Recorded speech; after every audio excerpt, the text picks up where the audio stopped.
Masterizer.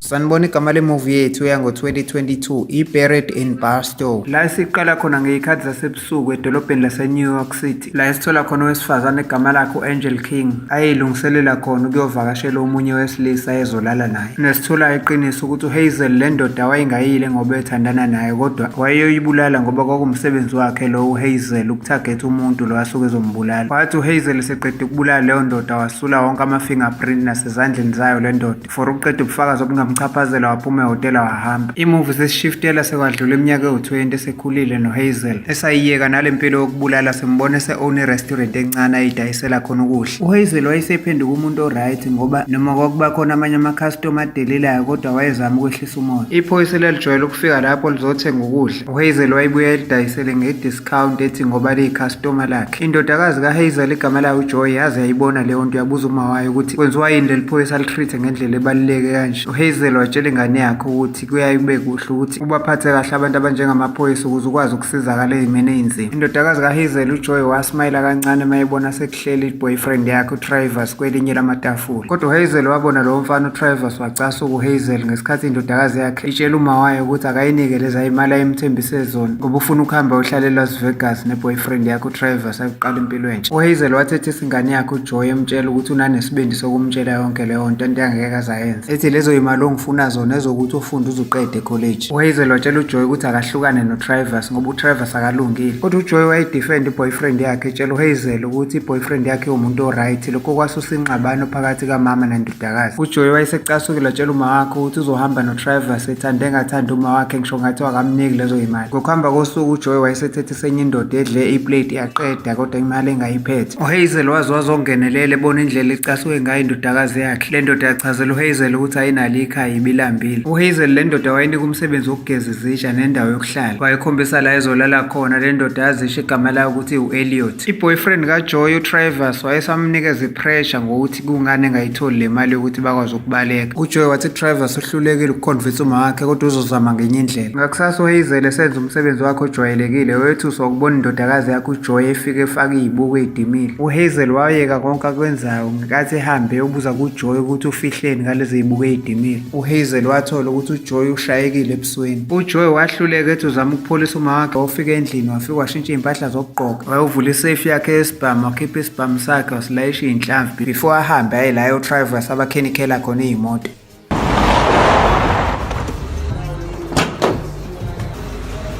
Hey, who's that? Man, just keep your mouth shut.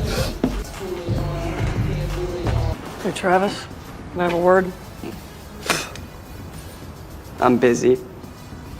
Won't take long. But what is it? Can we talk in my car? Why can't we talk right here? Because I'd like to speak in private. Well, what you say to me, you can say to old Conrad back there. Damn straight. All right. I came here to tell you that you are a walking argument for birth control and you don't have the balls or the brains that God gave a field mouse. And if you go near my daughter again, I will kill you and your entire inbred family. Are you done?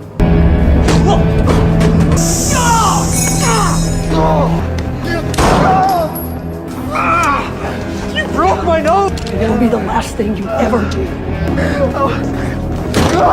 uHazel wayilahla phansi ifoni kaTravers wamphushela emotweni emfaka phakathi wambopha nge-duct tape. uHazel wadrayiva imoto yakhe noTravers wayeboshwe ngemuva waze wawufika kwenye indawo eyayingekho busy ingenamuntu. Sebehamba isikhathi eside kuleyo long distance waze wafika naye wamkhipha emotweni esewamfaka komunye umgodi wethuna owawusumbiwe. Wafika lapho wamdudulela phakathi waseyamtshela ukuthi lo mgodi wethuna ngangiwumbe ngosuku lokuqala mhlangiza ukuthi uthandana nendodakazi yami uJoy. Wathi mayeqeda ukusho lawo mazwi uHazel wakhipha isibhamu wadubula. Eseqedile lapha akazange asawugqiba lo mgodi wethuna wahamba ushiya kanjalo. Ngakusasa indodakazi kaHazel uJoy wayephatheke kabi ngokunyamalala kweboyfriend yakhe uTravers ngoba wayemsendela inqwaba yama-message ayihamba kodwa engaphendula umuntu. Ngoba uJoy wayesesola noHazel waze wagcina esembuzile mayelana nokunyamalala kweboyfriend yakhe uTravers. uHazel waqamba amanga kuJoy wathi sixabene noTravers kodwa ngimtshela ethi akahambe uhambile ngathi wena akakushiye ngemuva. uJoy wayengayikholwa yonke into ayishiwo uma wakhe watshela uma wakhe ukuthi abomndeni kaTravers bayingozi abantu abathanda impi bangayipay revenge kanzima makungaba khona into engenzeka enganeni yabo. Kodwa uHazel wavela wacasuka amezwe leyo nto waze wathethisa uJoy emtshela akawuqhubeka nomsebenzi. Kodwa uJoy wayesenenkani watshela uma wakhe ukuthi noma ngayiziba lento. Kwafika uElliot watshela uHazel ukuthi angamnaki izinjalo vele izingane. Kodwa abanothisa enye indoda eyayihleli kwelinye lamatafula ishuthi izithombe uElliot. uHazel wayesecasukile waya kule ndoda kodwa le ndoda yasukuma yaphuma yahamba e-restaurant. Wayebuyela ngaphakathi wafica uElliot ebhaqaza usinki ngathi khona into eyenzekile bengafuni yenzeke. uElliot wathi mayebona ukuthi uHazel uyambuka wenze ngathi akho lutho waqhubeka nomsebenzi. uElliot eselele waphupha kabi ngathi ushayiswa itruck wavuka waphuma endlini. Kanti uElliot uzothi uyaphuma endlini wayithela kuHazel wayevele eyihlalele ngaphandle. uHazel wasukuma etshela uElliot ukuthi akamtshela iqiniso ngale ndoda ebimshutha. Kodwa uElliot watshela uHazel ukuthi akazi lutho ngale ndoda. Kodwa uHazel waqhubeka nokubuza uElliot ngempilo kade eyiphile ekuqaleni. uElliot wathi kuHazel ngizokutshela ihistory yami uma ungangitshele yakho kuqala. uHazel akafunanga ukwenza njalo wahamba uElliot. uHazel waphinda wabona le ndoda ebishutha uElliot ukuthi bisaqhubeka nokumshutha yasuka yahamba ngemoto. uHazel wayilandela imoto yale ndoda ngeyakhe wafika wapaka ngaphambi kwalelo hotel ehlala kulona. Yathi mayingena endlini wayiqhamukela ngemuva wayishaya quleka. Yathi mayiphapha iqulekeni le ndoda yabona uHazel phambi kwayo ikhombe ngesibhamu. uHazel wayefuna ngenkani impendulo kule ndoda mayelana nezithombe ebishutha kwi-restaurant yakhe. Le ndoda yayichaza ukuthi iy'ntatheli eyi-freelance ibhala udaba mayelana no-Elliot. Le ndoda yathi kuHazel uElliot wabulala umuntu wabalekela ukuboshwa. Yathi futhi uma ufuna ubufakazi nayi i-laptop yami ungayibheka. uHazel walifunda lolu daba olwalumayelana no-Elliot obe udokotela esibhedlela senhliziyo wabulala intombi yakhe ngokungenhloso edala ingozi eshayela edakiwe nokuthi waboshwa iminyaka ewu-4. uHazel wathatha ikhompyutha yaleyo ndoda waphuma naye wahamba. Usuku laqhubeka noHazel eqhubeka nomsebenzi wakhe ojwayelekile kodwa wathi mayese etafuleni wafica indodakazi yakhe uJoy ikhalela i-boyfriend yayo uTravis olahlekile. Nokwathi uHazel mayehlala phambi kaJoy uJoy wavele wacasuka washiya uma wakhe kanjalo wasukuma uHazel emlandela uJoy eyophuma ngomnyango. uHazel wathi uyaphuma wayithela kuPhil enye indoda babesebenzisana nayo bese yababulala izomtshela ukuthi ibhosi yabo babeyisebenzela kudala isikhishiwe ejele ifuna ukubona yena uHazel. uHazel wavele wayiziba leyo ndoda wabuyela ngaphakathi kwi-restaurant yakhe wathi seyongena ngomnyango uPhil watshela uHazel ukuthi indodakazi yakhe ifana nawe. uHazel wethuka wabuka uPhil wayeqeda ukusho njalo. Ngakusasa ekuseni ngathi uHazel esadla breakfast noElliot wenza i-print out mayelana nalolu daba kade lifunda kwi-laptop yaleya ndoda wanikeza uElliot lawo maphepha. uElliot wavuma kuHazel ukuthi yayiqinisile le ndoda ukuthi bengiwudokotela esibhedlela senhliziyo kodwa ngaphucwa wonke amaphepha ami ngoba bese nginamaphutha amaningi nama-warning okudakwa utshwala kanti kuzokwenzeka ingozi kusho umuntu ebengithandana naye. uHazel wacela uElliot ukuthi ucela amenzele ifavor wathi kukhona la azoya khona namhlanje ebusuku ucela amgadele indodakazi yakhe uJoy mayisahambile. Wavuma ukwenza lokho uElliot wahamba sekusebusuku eseyohlangana nebhosi yakhe yakudala. Leyo ndoda yajabula ibona uHazel ifuna amhage kodwa uHazel wacasuka wahlala phansi wayibingelela. Sebeqhubeka nenkulumo yabo le ndoda yatshela uHazel ukuthi uyakhumbula ukuthi ngakuqoqa usadlala izidakamizwa useneminyaka ewu-15 ungenakhaya ethi ngakunika ikhaya ngakuqeqesha ngakufundisa ukubulala nokushaya isibhamu ukuthi uma ukwenzile futhi lokho ngikuholele iy'mali ey'nkulu. Ibhosi yatshela uHazel ukuthi ayikufanele lento yenza lapha e-restaurant ngikufuna ubuye back la emsebenzini uzokwenza into ekuholela imali esile. Wamnika imali eyi-advance yokuqala ukushaya umsebenzi emtshela ukuthi uzomkhokhela isiphelele uma engawubulala enye itarget igama layo uPerry. uHazel wanqaba etshela ibhosi yakhe ukuthi akasafuni ukubulala abantu kodwa ibhosi yakhuluma ngoJoy indodakazi kaHazel yaphinde yaphawula nangokulahleka kwe-boyfriend kaJoy. Leyo nto yamthusa kakhulu uHazel wagcina esevumile ukuyoshaya lo msebenzi wokubulala uPerry. Wasuka lapho uHazel wayekhasino ngesikhathi ezama ukulandela umkhondo kaPerry uthe semtholile uPerry wabuyela kwi-restaurant yakhe uHazel la afika aphuza khona utshwala noElliot. La afika khona uHazel wachazela uElliot ngempilo yakhe yakudala nanokuthi waphuma kanjani ekubeni isigqila seyidakamizwa waqoqwa enye indoda yamfundisa ukuba umbulala ethi wayeseyiyekile leyo nto le ndoda ifuna ukumbuyisela back. Bathi sebeqedile ukuphuza uHazel wabizela uElliot embhedeni wakhe la bagcina belale khona ndawonye. Ngakusasa ekuseni uElliot egeze eshaweni uHazel waphinde wamcela ukuthi ucela ambhekele ingane yakhe uJoy ngoba uzohamba namhlanje ebusuku. uElliot wavuma ukwenza lokho kwathi ebusuku uHazel wayegqoka ingubo eformal wahamba esebuyela khona ekhasino. Wakade uPerry mayeseza wayishayisa ngathi bashayisene kwaxolisa yena uPerry kuHazel emmemela kwi-private suite yakhe. Nokwathi sebexoxa lapho kwi-private suite kaPerry uHazel wathola ithuba lokuyomthelela ubunye utshwala eklasini ngenkathi esakhuluma ngamabhizinisi akhe uPerry. uHazel wathola lelo thuba wafaka isidakamizwa etshwaleni bukaPerry. uHazel wahamba wayonika uPerry leyo glasi yotshwala wathatha noPerry wayengazi. uPerry lapho waqala washela ngesikhathi eseyibika ukuthi ukanjani la ngendlela azizwe ngayo eqala nokumbona uHazel. Wathi uPerry sethi uyaphuza lobo tshwala obudragiwe wamphuca iglasi uHazel wamqabula. Nokwathi besabambene kanjalo bekhisana abafana baphazanyiswa yinokho emnyango. uPerry wahamba esethi uyovula lowo mnyango ngenkathi uHazel esele ezama iy'ndlela zokuthi uPerry angabe saphuza lo butshwala. Wathi uma ebuya uPerry emnyango baqhubeka nokukhisana bavumelana ngokuphinde babonane futhi. uHazel wayesayimisile kancane leyo mission yakhe yokubulala uPerry. Wabuyela kwi-restaurant yakhe ngenkathi no-Elliot esaqhubeka nomsebenzi wakhe wokugeza izitsha. Mase sithola ngo-Elliot wayesebenzela yona le boss ekade isetshenzelwa uHazel. Iyona eyiqasha u-Elliot ukuthi agade uHazel kuzona zonke iy'ndlela zakhe imazisi. Nokwathi ngokuhamba kosuku lelo phoyisa lalijwayele ukufika kwi-restaurant kaHazel lalimxoxela ngokunyuka kwesibalo samantombazana alahlekayo endaweni. Le phoyisa lathi kuHazel makukhona okuzwayo ungifonele ngoba unayo inamba yami noma inini. uPhil waphinde wabuya e-restaurant ngenkathi ezotshela uHazel ukuthi uPerry uzohamba kungekudala la endaweni, so uHazel akahamba yoqhubeka nemission yakhe yokumqedela uPerry. uPhil waqhubeka nokusabisa uHazel ngokuthi make wafeyila ukwenza lokho leyo nto ingabeka impilo yendodakazi yakhe engcupheni uJoy. uHazel wayesecasukile wahambe yongena kwenye indlu no-Elliot emlandela ethi kwenze njani. uHazel watshela u-Elliot ukuthi ucela mphinde amgadele uJoy ngoba kukhona umsebenzi ayowenza namhlanje ebusuku. Wathi uma evuma u-Elliot wasuka lapho wahamba uHazel. u-Elliot wakhipha iselfoni wabhalela ibhosi yakhe imessage ukuthi uHazel uzowenza lo msebenzi namhlanje ebusuku. Ngalelo langa ebusuku uHazel before ahambe wangena endlini yendodakazi yakhe uyi-check ukuthi i-right yini. Wasuka lapho uHazel wabuyela ku-Elliot eseyomtshela mayelana nalo msebenzi ayowenza. u-Elliot wagcina secabangela ukuphepha kaHazel emncenga ukuthi akawuyeke lo msebenzi. Kodwa uHazel watshela u-Elliot ukuthi kufanele enze into ekumele ayenze ukuze avikele ingane yakhe. Waqhubeka watshela u-Elliot wathi futhi lento eyenzeke phakathi kwethu ngalobu busuku kwakuyiphutha kufanele iphele. Waqeda ukusho lawo mazwi uHazel waphuma wahamba washiya u-Elliot. u-Elliot wasala wakhipha ifoni wafonela ibhosi yakhe eyinika ama-update. uHazel wadrive waze wayofika ehhotela la alindwe khona uPerry. Waphuma emotweni uHazel walungisa kahle isibhamu sakhe ngesikhathi eselungisela ukungena ngaphakathi. Wathi uPerry sengaphakathi ehhotela lakhe elindele uHazel wayethe uzomvakashela kanti lapho kuzovele kufika unkosikazi wakhe. Ebuza kuPerry ukuthi yini kube nokudla okubili la uyamchithela yini. Waphika uPerry wathi akamchitheli ubazi vele ukuthi unkosikazi wakhe uyeza ubebekele yena. noHazel wadecide ukuyeka ukubulala uPerry waqonda ngqo emzini webhosi yakhe. La afica khona ibodyguard emnyango walinquma walibulala.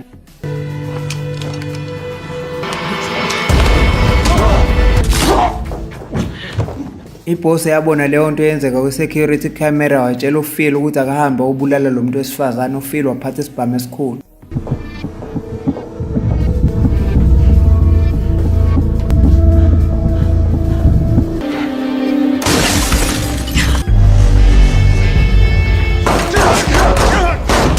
uHazel wathi uma eqeda ukubulala uPhil wahamba eseya la ekhona khona ibhosi yakhe eyayimlinde khona ngesibhamu naye. uHazel le boss wayegade esibukweni ngenkathi eyibona wayilinda ukuthi iqhamuke ayidubule. Ngokuthi walidubula kangalibulala leli khehla latshela uHazel ukuthi u-Elliot lokusebenzela e-restaurant yakhe ukuwashela izitshe usebenzela mina ngangemthumile. uHazel watshela leli khehla ukuthi akanandaba nalento eliyishoyo yena ufuna ukulitshela ukuthi ngeke aphinde enze umsebenzi wokubulala abantu. Kodwa uHazel washo kungalindelekile ngoba le ndoda wayibiza ngobaba wakhe before ayidubule. Nesithula ekugcineni ukuthi leli khehla kwakuwubaba wakhe wangempela. uHazel wageza lonke igazi elaligcwele emzimbeni wakhe wahamba wabuyela ekhaya eseyo-check indodakazi yakhe uJoy. Nokwathi esebuyele e-restaurant wadlula u-Elliot engambingelelanga wasola u-Elliot ukuthi khona okungahambi kahle. Nokwathi before aqala umsebenzi wakhe uHazel kwafika uJoy indodakazi yakhe yaxolisa bahagana. Esehambile uma wakhe wethuswa ukuvuleka komnyango uJoy mayethi uyabheka wabona i-boyfriend yakhe uTravis igcwele igazi ebusweni imtshela ukuthi akathule. Nesithola ukuthi uTravis wayengafanga ngoba uHazel wayengamdubulanga. uJoy wacela kuHazel ukuthi akamboleke imoto mayevuma uma wakhe wamqabula esihlathini wavalelisa uJoy wathi uyabuya. uHazel wethuswa ukubona ushef wakhe ophekayo engekho. Wathi mayephuma uHazel ethi uyoqalaza ushef ngaphandle kwaqhamuka enye indoda yavela yakhipha isibhamu yadubula uHazel.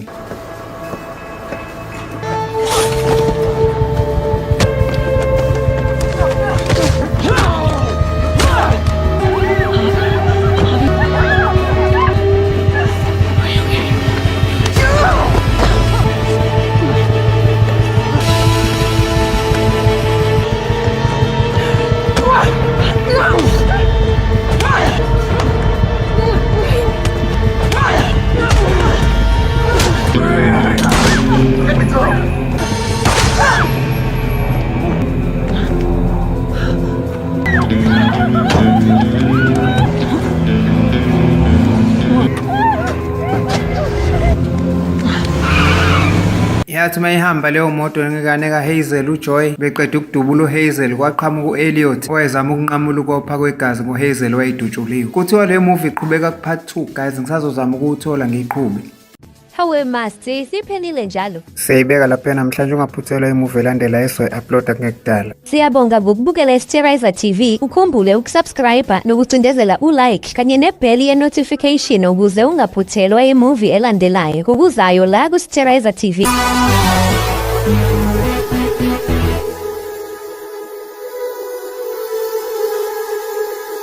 Sterizer TV.